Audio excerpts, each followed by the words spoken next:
in my days, there was a draft, and it was the Cold War time. It was before Vietnam, and I didn't go out of any kind of patriotic duty, I have to say. At that time, I said, I can't control this, so I'm just going to turn off this little click in my head. In 2 years from now, I'm going to click it on again, and I'll be back to my normal life.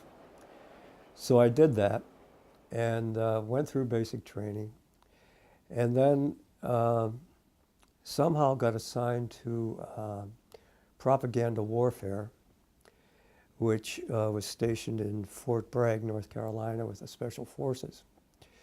Well, I was not a Special Forces person, but I was with a bunch of guys who were pretty much like me and felt about the same way about it as I did. And we were all, I had studied journalism in college, so we were all journalists, radio, TV people, that kind of thing, and we were all put together in this unit. It was also the time of the Cuban Missile Crisis. So we did have to uh, perform at that time, but even though we were propaganda warfare people who were supposed to write brochures, things like that, to be leaflets to be sent over Havana, telling them that, you know, you surrender or die or whatever. Um, they didn't use us, but they brought in people from Washington, D.C.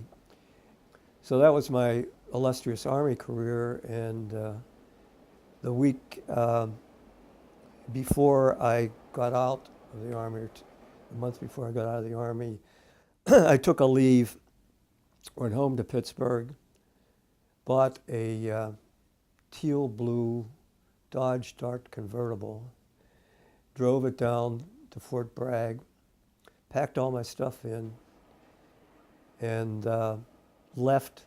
And I got to the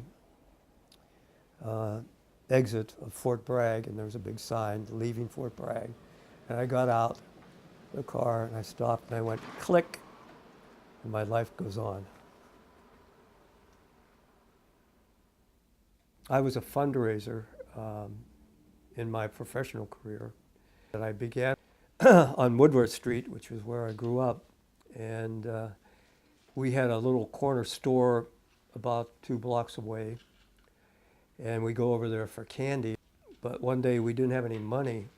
And we said, you know, our moms, they said they wouldn't give us any money, go buy candy. Well, what are we going to do? And so I said, well, you know, why don't we get a tin can and we'll go and walk down the street, this tin can, and go to our neighbors and ask them for money for the Red Cross.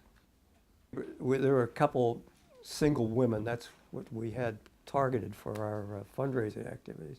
So we went to them and knocked on the door and said, you know, we're raising money for the Red Cross. Could you give us some money? And they said, okay. And they gave us, I don't know how much money. And we went over to the store and bought candy. And that was all right until Katie Shocker, who was her name, told my mother that she thought it was so good of me to be raising money for the Red Cross. And my mother said, he's not doing that.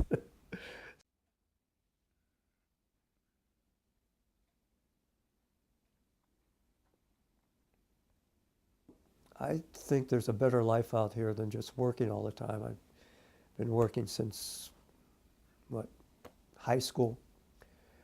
And so I went on a trip to Ireland and spent 3 weeks living in a thatched hut in Ireland and traveling around, and came back and I said, this is the time I'm going to retire.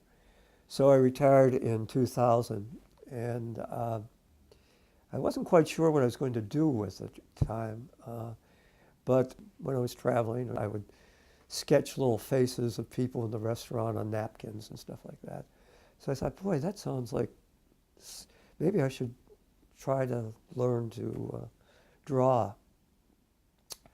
So that's what when I retired, I took up drawing, and I took a series of classes in landscape and figure drawing and portrait drawing, and became somewhat obsessed by it, I guess, and have been doing it ever since.